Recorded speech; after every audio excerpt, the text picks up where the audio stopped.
नमस्कार दोस्तों, आप सभी का स्वागत है हमारे YouTube चैनल VCS अकेडमी पर।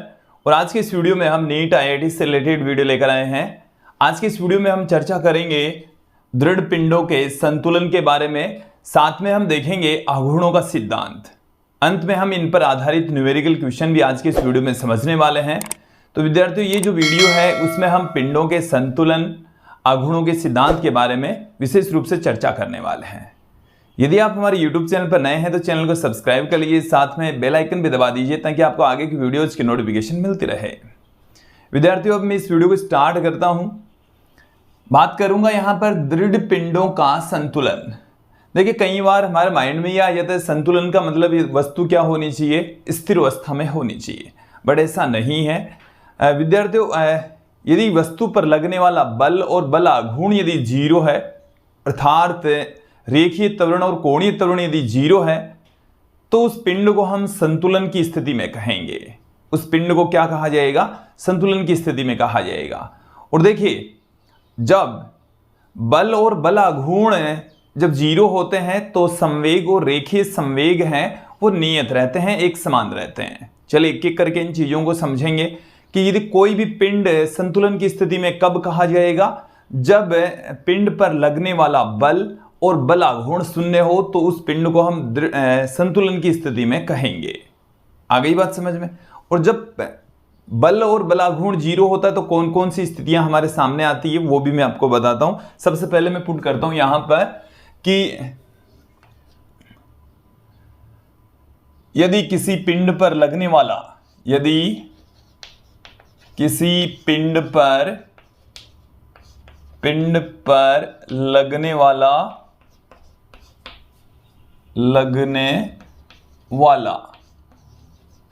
बल एवं बलाघूर्ण शून्य हो तो वह दृढ़ पिंड संतुलन में कहलाता है। संतुलन की स्थिति में कहलाता है। ओके,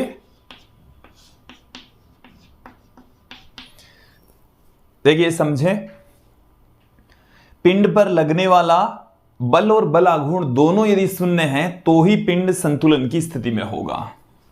यहां पर ध्यान दें, दृढ़ पिंड के संतुलन की स्थिति में, दृढ़ पिंड की संतुलन की स्थिति में, संतुलन की स्थिति में क्या होगा? F बराबर जीरो होगा तथा टो बराबर जीरो होगा। ओके, जब F बराबर जीरो इट मीन्स जो पार्टिकल है, बॉडी है, उसका एक्सेलरेशन जीरो होगा। इससे क्या निष्कर्ष निकलता है? क्योंकि F बराबर क्या होता है? m में होता है, जिससे F यदि जीरो है तो इसका मतलब तो क्या निकला? a बराबर जीरो, रेखीय त्वरण जीरो होता है। टो बराबर क्या होता है? I इंटू अल्फा, और टो जीरो है तो यहां से क्या निष्कर्ष निकला? Alpha equal to zero. ये संतुलन की स्थिति में ये भी होंगे। आ गई बात समझ में कि रेखीय त्वरण और कोणीय त्वरण क्या होंगे? पिंड की संतुलन की स्थिति में शून्य होंगे, जीरो होंगे। ओके, अब यहां से मैं देखिए और निष्कर्ष आपको बताता हूं। क्या निष्कर्ष निकलते हैं? देखिए, F बराबर होता है dp अपॉन में dt, dp अपॉन में dt। और यदि F जीरो है तो P क्या रहेगा? नियत रहेगा, कांस्टेंट रहेगा। P क्या रहेगा? नियत रहेगा। हम टो बराबर क्या जानते हैं? dl by dt।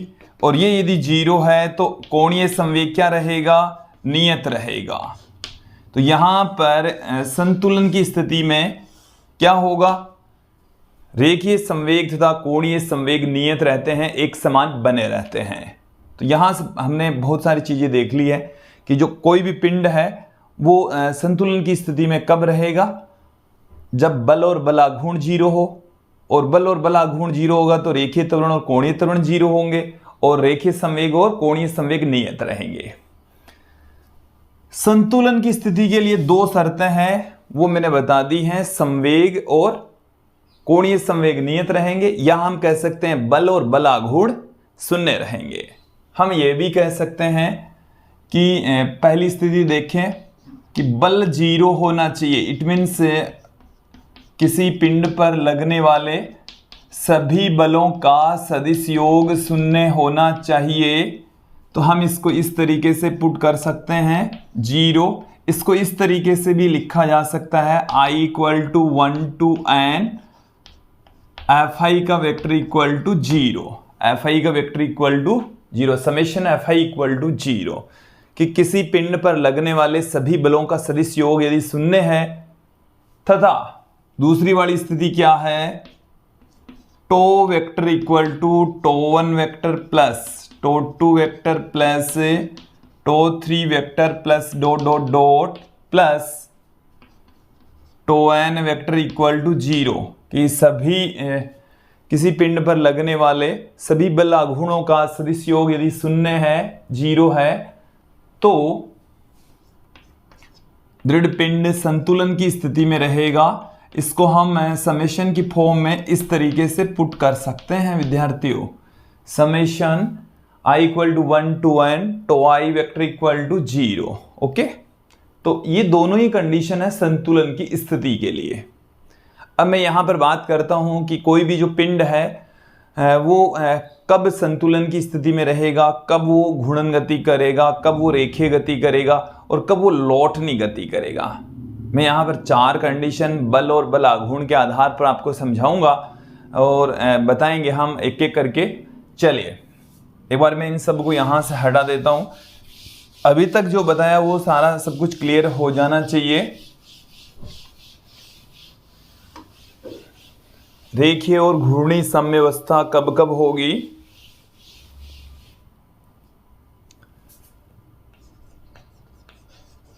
रेखिक एवं घूर्णी साम्यावस्था, और दोनों ही साम्यावस्था में जब होता है तब जाकर पिंड संतुलन की स्थिति में होता है। विद्यार्थियों यहां पर ध्यान दें कि जैसे ये हमारे पास में कोई छड़ है, ये क्या है, एक छड़ है, और इस छड़ के ऊपर 2 बल काम कर रहे हैं, दोनों का परिमाण समान, डायरेक्शन एक दूसरे के विपरीत। 2 बल लग रहे हैं, दोनों का परिमाण समान और दिशा एक दूसरे के जब विपरीत हो तो कुल बल कितना हो जाएगा, यहां से समेशन F = 0। और देखो इनकी क्रिया रेखा एक ही होती है। जब क्रिया रेखा क्या होती है, एक ही होती है, तब बल आघूर्ण भी 0 हो जाएगा। और बल आघूर्ण 0 होगा तो जो निकाय है वो संतुलन की स्थिति में रहेगा। निकाय कौन सी स्थिति में रहेगा, संतुलन की स्थिति में, रेखीय व घूर्णी साम्यावस्था में रहेगा। हम और क्या कह सकते हैं, रेखीय व घूर्णी साम्य में रहेगा। ओके, इस स्थिति में अगली जो स्थिति है वो क्या है, देखिए ये हमारे पास में छड़ है और इस पर 2 समान परिमाण के बल लग रहे हैं। एक बल F इधर, दूसरा वाला F बल इधर। दोनों बलों का परिमाण समान है। दोनों बलों का परिमाण क्या है, अब भी समान है, जबकि डायरेक्शन एक दूसरे के विपरीत है।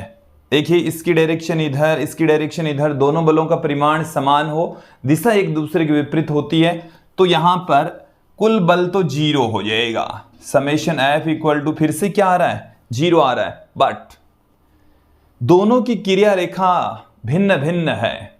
ये बल इस रेखा के अनुदिश काम कर रहा है, ये बल इस रेखा के अनुदिश काम कर रहा है, तो दोनों की क्रिया रेखाएं क्या है, अलग अलग है। इस पर बल इस तरीके से काम कर रहे हैं, ऐसे काम करेंगे तो ये घूर्णन गति करेगा। जो निकाय है, पिंड है, वो कौन सी गति करेगा, घूर्णन गति करेगा। यहां पर बल आघूर्ण 0 नहीं होगा। Summation tau not equal to 0, पिंड है वो घूर्णी गति करेगा। कौन सी गति करेगा, घूर्णी गति करेगा, और रेखिक साम्य में होगा। कौन से साम्य में होगा, रेखिक साम्य में होगा। ओके, क्योंकि बल 0 होते ही रेखिक साम्य में हो जाएगा, और यहाँ पर बल आघूर्ण 0 होते ही घूर्णी साम्य में होता, बट यहाँ पर बल आघूर्ण 0 नहीं है तो ये घूर्णी गति करेगा। ओके, मैं इसमें एक और कंडीशन लेता हूं कि यहां पर दो बल लग रहे हैं, दोनों बलों का परिमाण भिन्न भिन्न है। दोनों बलों का परिमाण क्या है? भिन्न भिन्न, समझें, लेकिन वो एक ही क्रिया रेखा के अनुदिश काम कर रहे हैं। ये हमारे पास में छड़ है, ये बल F1 इस डायरेक्शन में और ये है F2 इस डायरेक्शन में। ओके, F1 तथा F2 दो बल लग रहे हैं, दोनों की क्रिया रेखा सेम है। तो देखिए यहां पर कुल बल है वो 0 नहीं है, कुल बल 0 नहीं है, नॉट इक्वल टू 0। तो पिंड है वो रैखिक गति करेगा। बल 0 नहीं है, इट मीन्स वहां पर रैखिक गति होगी। साथ में क्या होगा देखो, यहां पर जो बल आघूर्ण है एक ही क्रिया रेखा में काम कर रहे हैं। जब बलों की क्रिया रेखा सेम हो जाती है तो वहां पर बल आघूर्ण 0 हो जाता है। बल आघूर्ण क्या हो जाता है? 0। तो यहां पर समेशन टो इक्वल टू क्या हो जाएगा? 0। तो देखो यहां से तो क्या निष्कर्ष निकल रहा है? निकाय है वो रेखीय गति करेगा, रेखीय गति करेगा। और जबकि यहां से क्या निष्कर्ष निकल रहा है? निकाय घूर्णी साम्य में होगा, निकाय घूर्णी साम्य में होगा। ओके, यहां तक समझ में आ जाना चाहिए कि जब दो बल एक ही क्रिया रेखा पर काम करें तो बल आघूर्ण 0 हो जाएगा, लेकिन बलों का परिमाण भिन्न भिन्न होने के कारण से कुल बल 0 नहीं होगा। तत्पश्चात जो निकाय है वो रेखीय गति करेगा। ओके, जैसे मान लीजिए कि F1 ज्यादा है, F1 ज्यादा है, F2 कम है तो इधर गति करेगा, F2 ज्यादा होगा तब ये इधर गति करेगा। अंतिम में स्थिति आपके सामने रख देता हूं। देखिए क्या है, ये हमारे पास में छड़ है और इस छड़ के ऊपर दो भिन्न परिमाण के बल लग रहे हैं। F1 और F2 दोनों का परिमाण अलग अलग है, डायरेक्शन भी अलग अलग है, क्रिया रेखाएं भिन्न भिन्न हैं। तो यहां पर कुल बल नॉट इक्वल टू 0 होगा, कुल बल आघूर्ण नॉट इक्वल टू 0 होगा। जो निकाय है वो घूर्णी और रेखीय दोनों गति करेगा, घूर्णी व रेखीय दोनों गति करेगा, दोनों गति करेगा। तो यहां पर आप ध्यान दें, घूर्णी और रेखीय गति जब कर रहा है तो इस गति को हम कहते हैं लोटनिक गति। कौन सी गति कहते हैं? लोटनिक गति इसको कहा जाता है। वैसे मैं बता दूं विद्यार्थियों, लोटनिक गति के बारे में हम अगले वीडियो में चर्चा करेंगे। संपूर्ण चर्चा करने वाले हैं कि लोटनिक गति के अंदर गतिज ऊर्जा कितनी होती है और नत समतल से किसी पिंड को जब लुढ़काया जाता है उसकी लोटनिक गति करवाई जाती है तो नत समतल के निम्नतम बिंदु तक पहुंचने में लगा समय, वेग और एक्सेलरेशन के फॉर्मूले हम आपको अगले वीडियो में बताएंगे, चर्चा करेंगे। तो यहां तक आपको समझ में आ जाना चाहिए, लोटनिक गति होने का मतलब है कि वहां पर बल और बल आघूर्ण दोनों ही अशून्य है, तो वहां पर लोटनिक गति होगी। अब मैं यहां पर चर्चा करूंगा आघूर्णों के सिद्धांत की, आघूर्णों का सिद्धांत क्या है और उन पर आधारित न्यूमेरिकल क्वेश्चन किस तरीके से पूछे जाते हैं। चलिए,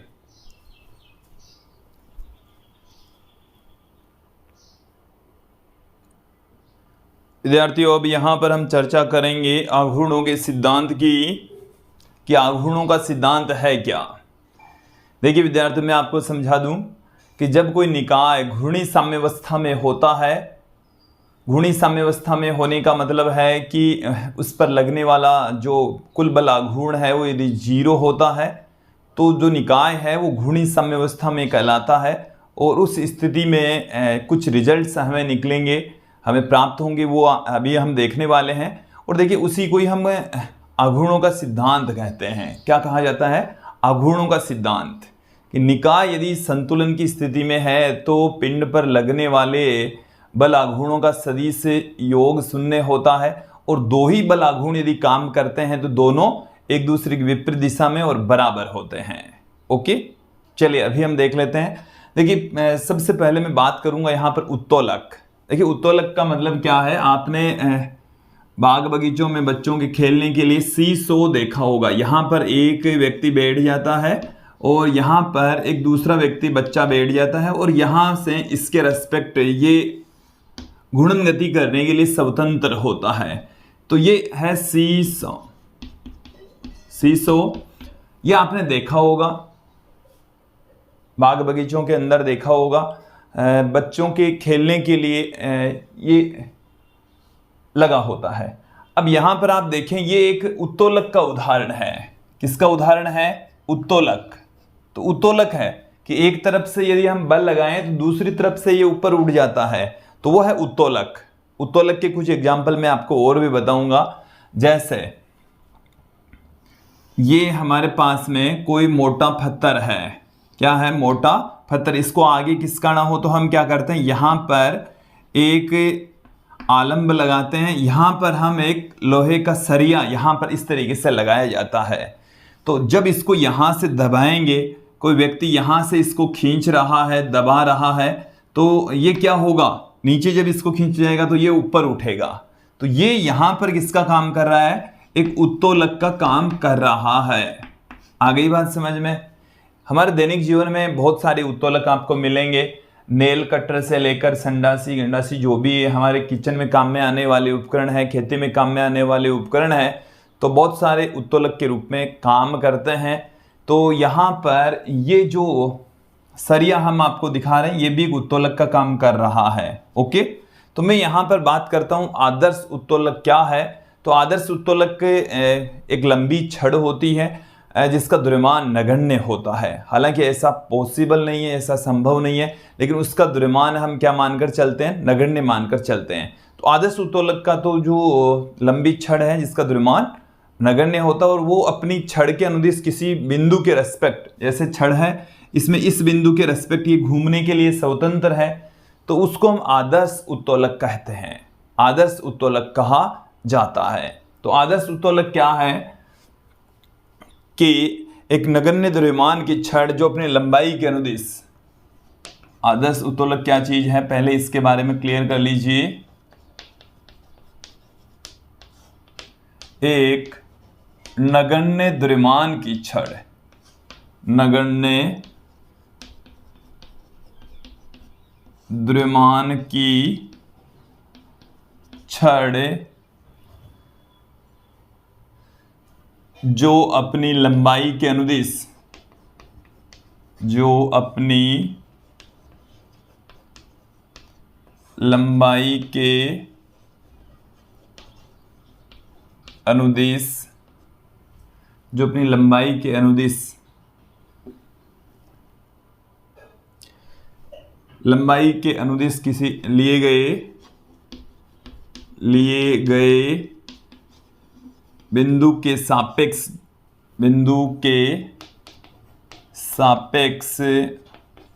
घूमने के लिए स्वतंत्र हो, घूमने के लिए स्वतंत्र हो, आदर्श उत्तोलक कहलाता है। आदर्श उत्तोलक कहलाता है। ओके, एक यहां पर वर्ड आता है बिंदु आलंब। देखिए बिंदु आलंब क्या है? जो उत्तोलक है जिस बिंदु के रेस्पेक्ट घूर्णन गति करता है उसे हम कहते हैं बिंदु आलंब। तो यहां पर बिंदु आलंब ये वाला है, ये है बिंदु आलंब। ओके, कि उत्तोलक जिस बिंदु के रेस्पेक्ट घूर्णन गति करता है उस बिंदु को ही हम बिंदु आलंब कहते हैं। ओके, चलिए मैं आपके सामने रख देता हूं बिंदु आलंब की उत्तोलक जिस बिंदु के सापेक्ष, जिस बिंदु के सापेक्ष घूमने के लिए स्वतंत्र होता है, घूमने के लिए स्वतंत्र होता है,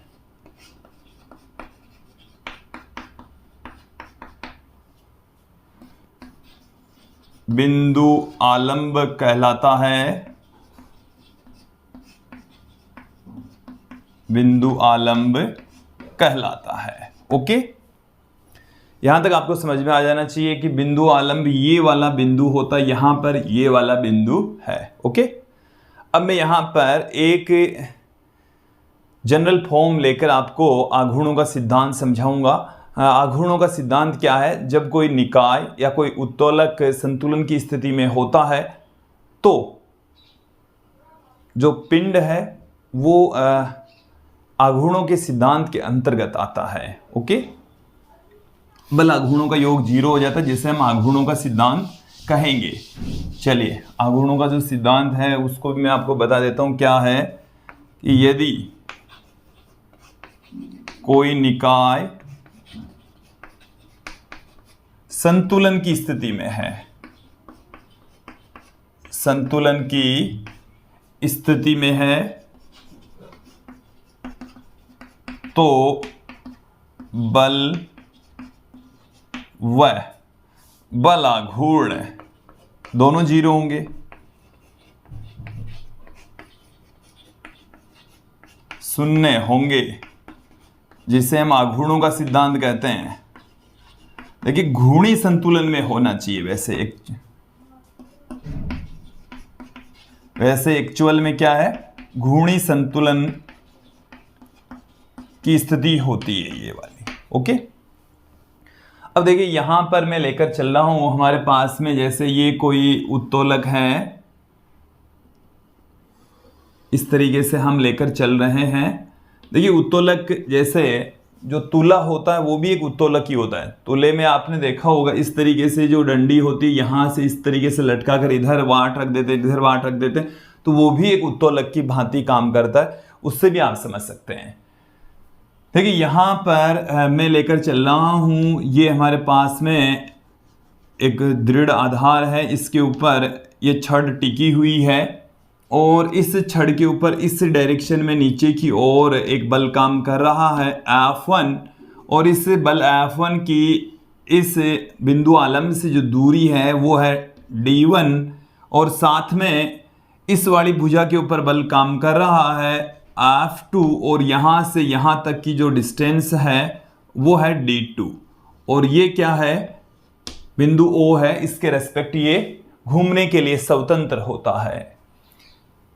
इस डायरेक्शन में देखो, दाहिने हाथ के नियम का प्रयोग करेंगे।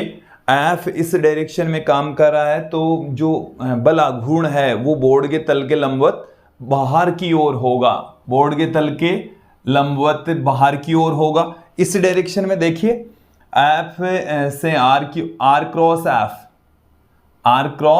F ऐसे समझ लीजिए कि R इस डायरेक्शन में होगा, तो R क्रॉस F अंगूठा बाहर की ओर हो गया, तो बल आघूर्ण है वो बाहर की ओर होगा। बल आघूर्ण किधर होगा? बाहर की ओर। तो ये टो1 लग रहा है, इधर किधर लग रहा है?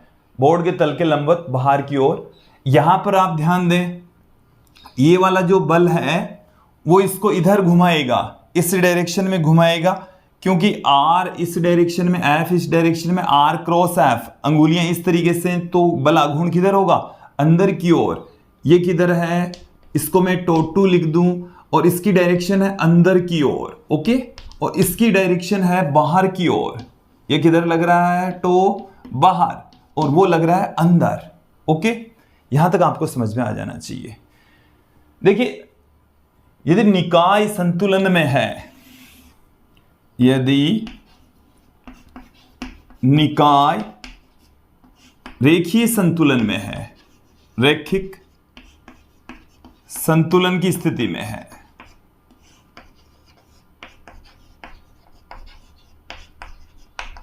रैखिक संतुलन की स्थिति में है, तो क्या होगा? बलों का सदिश योग 0 होगा। हमें जानते हैं कि बलों का सदिश योग क्या हो जाएगा उस कंडीशन में? 0। और देखिए यहां पर F1 F2 दो बल नीचे लग रहे हैं, तो ये निकाय संतुलन की स्थिति में कैसे रहेगा? तो देखिए, इस दृढ़ आलंब के द्वारा ऊपर की ओर एक प्रतिक्रिया बल काम करेगा। प्रतिक्रिया बल को कई जगह पर कैपिटल N से तो कई जगह पर R से पुट करते हैं। ये प्रतिक्रिया बल है। यही क्या है? प्रतिक्रिया बल। तो देखिए R ऊपर की ओर, F1 F2 नीचे की ओर, इन सब का योग किसके इक्वल आएगा? 0। तो R है वो किसके इक्वल आ जाएगा? F1 प्लस F2 के इक्वल आ जाएगा। घूर्णी संतुलन की स्थिति में क्या रिलेशन आएगा अभी देख लेते हैं। रैखिक संतुलन की स्थिति में जो प्रतिक्रिया बल है, ऊपर की ओर लगने वाला बल है, वो नीचे की ओर लगने वाले बलों के योग के बराबर है। देखो इन पर आधारित क्वेश्चन पूछे जाते हैं कि क्षुर द्वारों पर कोई टिकी हुई छड़ है तो उस पर लगने वाले बलों को इस तरीके से एक इक्वेशन यहां से निकल जाती है। एनसीईआरटी की पुस्तक में कार का भी एक क्वेश्चन दे रखा है, उस कार के ऊपर बल ऐसे ऐसे लग रहे हैं, प्रतिक्रिया बल क्या होगा, तो वहां से हम देखेंगे कुछ क्वेश्चंस भी। तो यहां तक आपको समझ में आ जाना चाहिए। अब मैं बात करता हूं, यदि निकाय क्या हो, घूर्णी संतुलन की स्थिति में है, यदि निकाय घूर्णी संतुलन की स्थिति में हो, घूर्णी संतुलन की स्थिति में हो तो बल आघूर्णों का सदिश योग क्या होगा? 0 होगा। बल आघूर्णों का सदिश योग क्या होगा? 0। हम यहां पर दो बल आघूर्ण काम कर रहे हैं, τ1 बाहर की ओर और τ2 अंदर की ओर, तो इन दोनों का योग 0। हम यहां पर यह कह सकते हैं τ1 बराबर τ2। दोनों बल आघूर्ण क्या होंगे? एक दूसरे की विपरीत दिशा में, दोनों का परिमाण सेम होगा और यहीं से देखिए कुछ रिलेशन, कुछ संबंध हमें प्राप्त होंगे जिन पर आधारित न्यूमेरिकल क्वेश्चन कंपटीशन एग्जाम में पूछे जाते हैं। और आपको यहां पर वो दोनों ही 2-3 जो रिलेशन है वो आपको अच्छे से समझने होंगे। देखिए बल आघूर्ण 0, तो τ1 का मान क्या होगा? बल बराबर क्या होता है? R cross F। तो R तो यहां पर D1, F है F1 और दोनों के बीच का एंगल 90 डिग्री है। दोनों के बीच का एंगल कितना है? 90 डिग्री।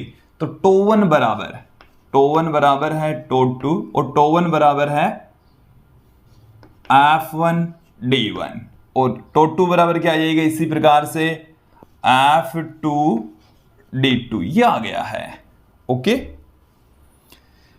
तो देखिए आघूर्णों के सिद्धांत से हमें ये रिलेशन प्राप्त होता है, F1 D1 बराबर F2 D2, F1 D1 बराबर F2 D2 प्राप्त होता है। ओके, अब मैं यहां पर चर्चा करूंगा, ये यहां से हमें एक रिजल्ट मिलता है यांत्रिक लाभ। यांत्रिक लाभ, देखिए इस बल को हम क्या कहते हैं पहले वो देख लीजिए। इस बल को हम कहते हैं भार और ये वाली होती है भार भुजा, भार की भुजा, भार की भुजा। कई बार इस टर्म्स में भी क्वेश्चन दे देते हैं। ये होता है प्रयास और ये है प्रयास की भुजा। देखना, प्रयास की भुजा को बढ़ाकर हम प्रयास को कम कर सकते हैं। इन चीजों को समझना कि जैसे यहां से कोई भार लटका हुआ है, यहां से क्या लटका हुआ है? कोई भार लटका हुआ है इस जगह से, ठीक है। ये वाली डिस्टेंस D1 है, ये F1 है, इसको तो हम कहते हैं भार। F1 तो क्या है? भार। F1 क्या कहलाता है? भार कहलाता है। तो घूर्णन बिंदु से ये वाली जो डिस्टेंस है इसको हम भार भुजा कहते हैं। क्या कहा जाता है? भार भुजा। और यहां से हम कर रहे हैं प्रयास, हम इसको संतुलन की स्थिति में रखने के लिए उधर से दबाया जा रहा है या एक भार इसके लटकाया जा रहा है, तो इस बल को हम कहते हैं प्रयास। इस बल को क्या कहा जाता है? प्रयास कहा जाता है। और इस भुजा को, ये जो लेंथ है इसको हम प्रयास भुजा कहते हैं, प्रयास भुजा। अब देखो समझना इसको कि क्या है कि F1 D1 इन दोनों का गुणा बराबर होता है F2 D2 के, दोनों इक्वल होंगे। तो हम क्या करें कि भाई हमारे को प्रयास कम से कम करना पड़े। प्रयास का मतलब कम से कम बल लगाना पड़े। ये तो इधर तो कोई द्रव्यमान लटका हुआ है, अब इधर हम लगा रहे हैं, प्रयास कर रहे हैं, तो हमारे द्वारा जो किया गया प्रयास है वो कम से कम हो, हमें कम से कम बल लगाना पड़े। इसके लिए हम क्या करें कि F2 D2 इन दोनों का गुणा F1 D1 के बराबर होगा। तो इस D2 को बढ़ा देते हैं, प्रयास भुजा बढ़ा देते हैं। मैंने जो आपको अभी एक इस तरीके से एग्जाम्पल बताया कि ये एक भारी पिंड है, जैसे मान लीजिए कि पत्थर है और इस पत्थर को उठाना है, तो यहां से हम क्या करते हैं, इस वाली भुजा को बढ़ा देते हैं, इस वाली भुजा को, ये है प्रयास भुजा D2, तो इस D2 को बढ़ा देंगे तो आपको यहां पर जैसे क्या है, यहां पर D1 कम पर F1 ज्यादा। तो भार को संतुलित करने के लिए प्रयास वाली भुजा को बढ़ाकर हम प्रयास को क्या कर लेते हैं, कम कर लेते हैं। ये हेड पंप में भी हमने देखा होगा, उसका हत्था बड़ा होता है, तो क्योंकि उसके दूसरे वाले सिरे में चेन से पानी ऊपर आता है तो उस हत्थे को बड़ा रखते हैं, जो प्रयास वाली भुजा है उसको ज्यादा रखते हैं। हेड पंप में भी तो होता है, अरे हेड पंप का जो हत्था होता है वो काफी बड़ा होता है, तो उसको संतुलित करने के लिए वो प्रयास वाली भुजा होती है। हम जो बल लगा रहे हैं वो प्रयास है। ओके, तो प्रयास को कम करने के लिए प्रयास की भुजा बढ़ा देते हैं। यह आपको समझ में आ जाना चाहिए विद्यार्थियों। ये वाला रिलेशन भी आपको ध्यान में रखना है, दिमाग में फिट कर लीजिए। ओके, अब मैं यहां पर एक फॉर्मूला आपको और बताता हूं, यांत्रिक लाभ। यांत्रिक लाभ, यांत्रिक लाभ बराबर होता है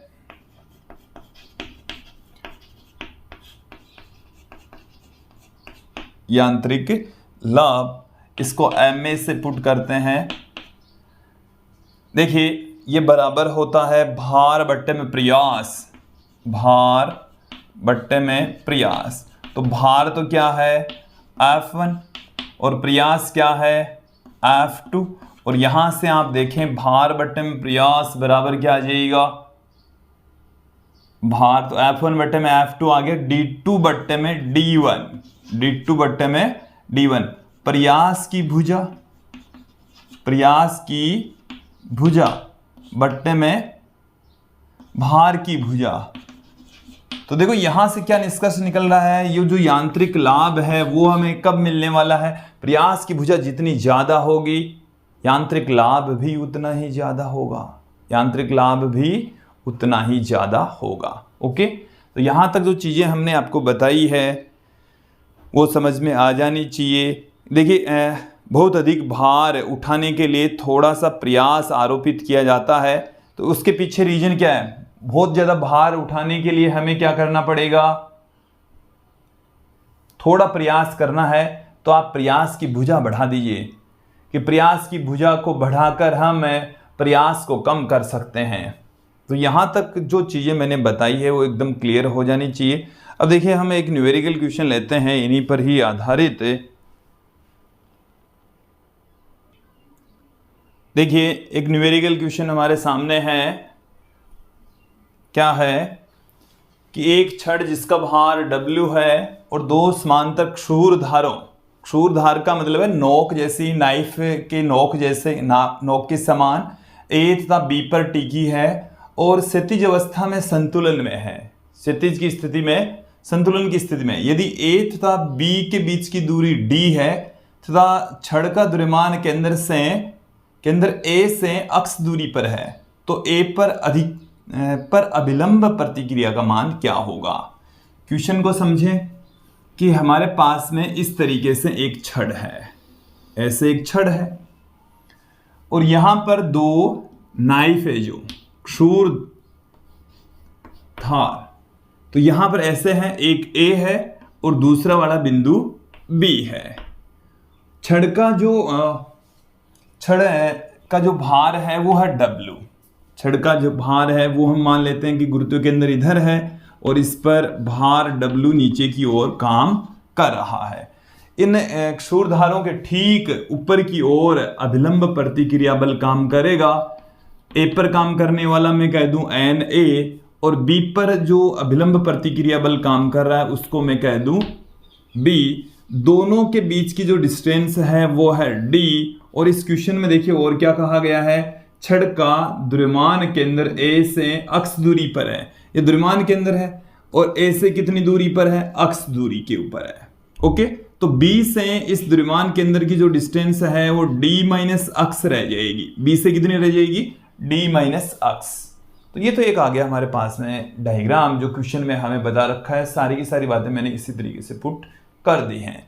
निकाय साम्यावस्था में देखो ये भी कहा गया है हमें, क्षैतिज अवस्था में संतुलन की स्थिति में है और संतुलन की स्थिति में जब रहेगा तो कुल बल 0, कुल बल आघूर्ण भी 0।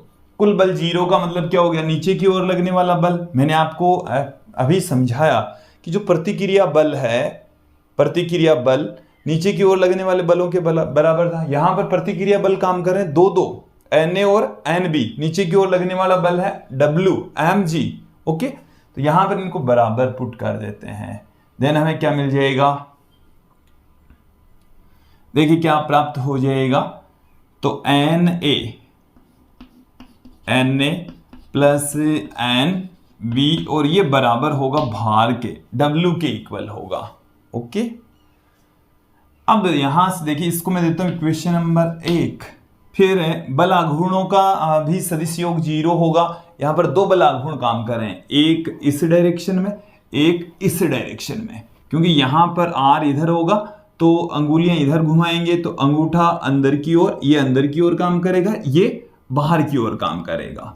और बल आघूर्णों का सदिश योग 0 है, तो इस पर लगने, इसका बल आघूर्ण, तो इस बल के कारण से बल आघूर्ण क्या हो जाएगा, Na इंटू घूर्णनक से दूरी अक्स, ये बराबर होगी इस वाला बल आघूर्ण, ये बल वाला बल आघूर्ण कितना है Nb, और डिस्टेंस कितनी है d माइनस अक्स।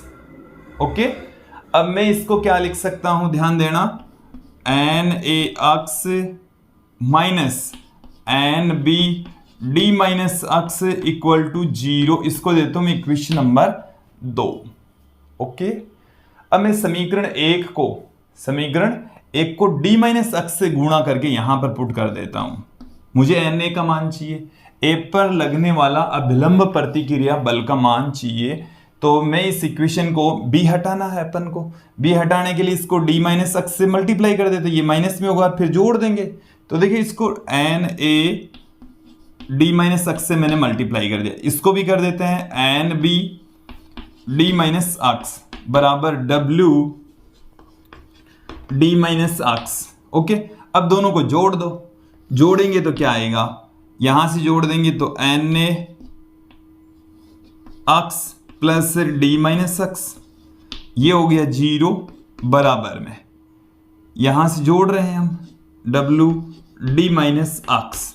अब देखो ये तो यहां से अक्स तो कट जाएगा, Na d रह जाएगा, तो Na d बराबर आ गया है W d माइनस अक्स। तो यहां से Na A पर लगने वाला प्रतिक्रिया बल वो आ जाएगा d माइनस अक्स बट्टे में d इंटू में W। ये प्रतिक्रिया बल काम करेगा और समझ में भी आ जाना चाहिए। ओके, तो विद्यार्थियों ये आघूर्णों के सिद्धांत पर आधारित एक क्वेश्चन था। यदि आपको ये क्वेश्चन समझ में आ गया तो आगे कहीं कोई दिक्कत नहीं आने वाली है। मैंने कुछ एग्जाम्पल भी आपको बता दिए हैं जो कि घूर्णी संतुलन के ऊपर आधारित होते हैं, और कुछ फॉर्मूले आपको सटीक फॉर्मूले बताए हैं, F1D1 बराबर F2D2। ये फॉर्मूला काफ़ी महत्वपूर्ण है, ये बार बार यूज में आएगा। और साम्यावस्था की स्थिति में प्रतिक्रिया बल और नीचे की ओर काम करने वाले जो भी बल हैं वो बराबर होंगे। इन दोनों सूत्रों का प्रयोग करके आप मोस्टली क्वेश्चंस को यहाँ पर सोल्व कर पाएंगे। तो विद्यार्थियों ये था आज का हमारा वीडियो। अगला वीडियो हम जल्द ही लेकर लौटेंगे। अगला जो वीडियो होगा वो लौटनिक गति पर आधारित होगा। लौटनिक गति होती क्या है, उसमें टोटल गतिज ऊर्जा कितनी होगी, साथ में नत समतल से यदि कोई पिंड लुढ़क रहा है तो उसमें निम्नतम बिंदु तक पहुंचने में लगा समय, उसका निम्नतम बिंदु पर वेग, और साथ में पहुंचने में लगा समय, एक्सेलरेशन, सब कुछ ज्ञात करेंगे। तो जल्दी मिलेंगे अगले वीडियो में। आज के लिए इतना ही, धन्यवाद दोस्तों।